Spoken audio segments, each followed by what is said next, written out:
All right, everybody, welcome into the Lucid Dreaming Conspiracy. Editing me, if you could just insert a real cool, title screen with a real cool sound effect.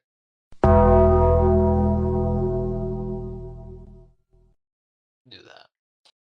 So, this is the general conspiracy I have drawn up here for the general subject of consciousness, lucid dreaming, all of this paranormal stuff that you tend to see. But some of this makes more sense than others. Some of these have more explanations than others.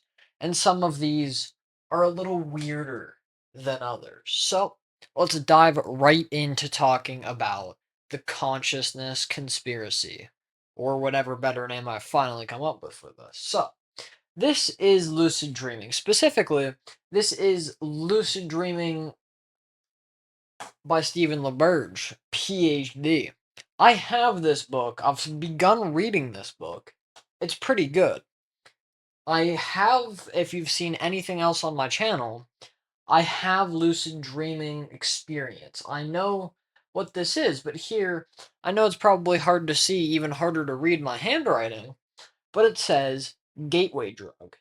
So, if you haven't heard the term gateway drug yet, it's something usually used to describe marijuana. It's a gateway into these harder drugs. And I feel like lucid dreaming can oftentimes be the gateway into these more obscure, more psychologically damaging than just lucid dreaming. And of course, I have personal experience with this because, of course, where do you think I've learned of all these other things? It all started here. But moving a bit further down the line, we have meditation. Now, this isn't just meditation. I have this little blurb here, meditation induced psychosis. What exactly does that mean? It is a phenomenon that happens whenever a person who is usually prone to psychosis meditates too much, basically, and will end up in a state of psychosis where they begin seeing things not only while they're meditating, but also outside of it. And that's what becomes so altering to the person. But this is interesting because, as I noted here, does that mean psychosis is the default of human consciousness? The entire purpose of meditation is to calm your mind, is to remove any distractions from it.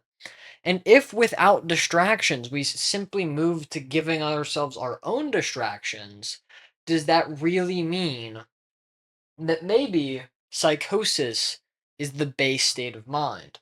Of course, this one's a bit of a tangent, but I just found that interesting.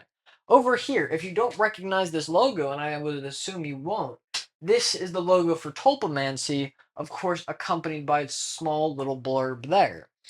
What is Tulpamancy? As you can see highlighted here, it's the practice of creating and interacting with imaginary companions called tulpas.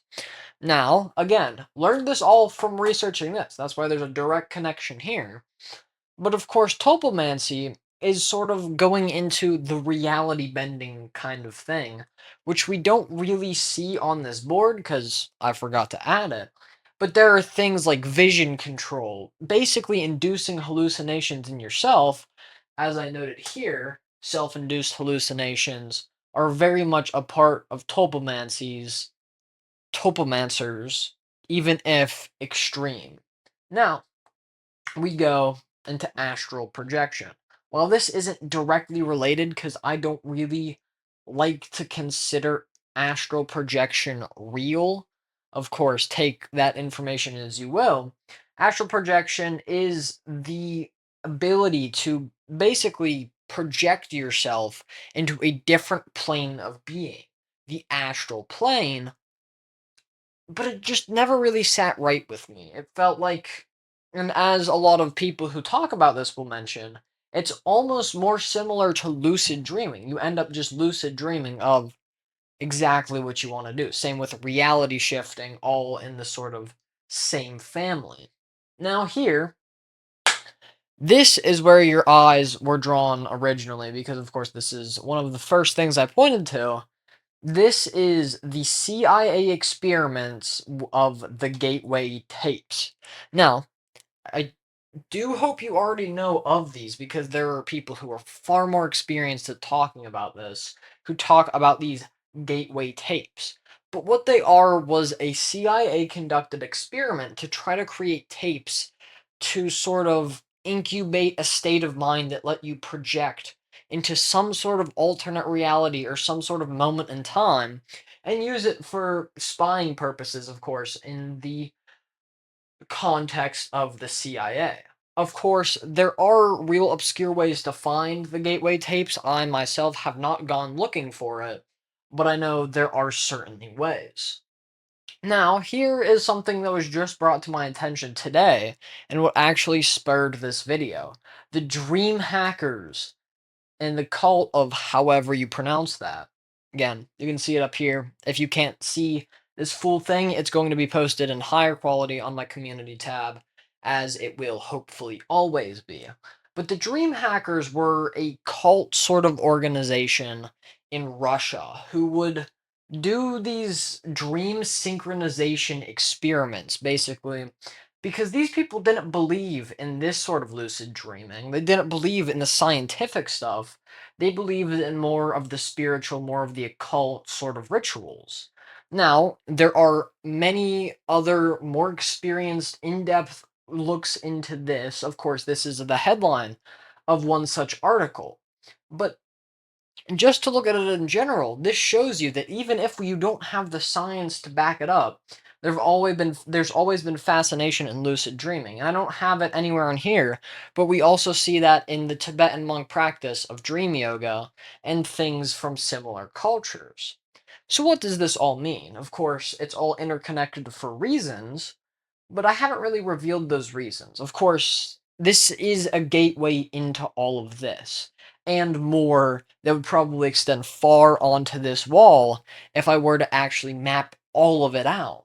But I did find it interesting that so many of these things are so linked, yet some are definitively more real than others, like, say, Tulpamancy, say meditation induced psychosis, say lucid dreaming. These are all in the realm of reality. These have all been scientifically proven to happen or to exist or in some way be obtainable. Now, these three were attempts at something larger. This is all contained within one's mind. This is slowly bleeding out into others. This is completely escaping your own, and this is also completely escaping your own. Of course, these two have a very close relationship. So, what I'm saying is, why are so many of these occult, imaginary, possibly real things? I've not had any personal experiences of any of these being true, but I know there are tons of people who will testify they have, and I would love to hear those experiences. But all of these are in the realm of science. This lucid dreaming, tulpamancy, and meditation induced psychosis. And what does meditation induced psychosis mean for things such as religion? What does this mean for things such as our entire history as we know it? Same with tulpamancy. And I've always loved to think of the idea of that some religions and some people can almost make their gods a tulpa. And that's just a different way of thinking of it, but I always loved that idea. But again, this is the realm of science.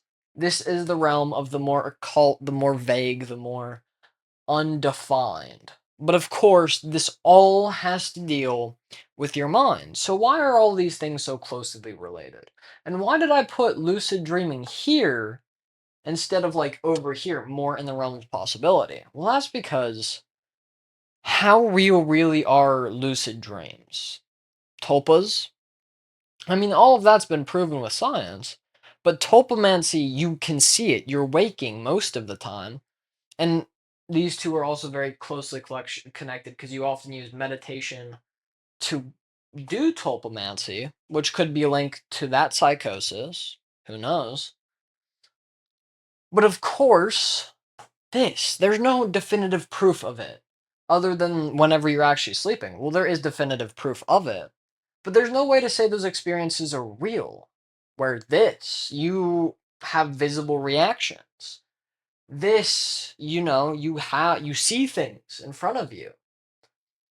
But there's no proof. There's no recording. All we can tell is that you are lucid when you're dreaming. All we know is that this is an elaborate story put together by your mind, not necessarily something all that surprising like all of these.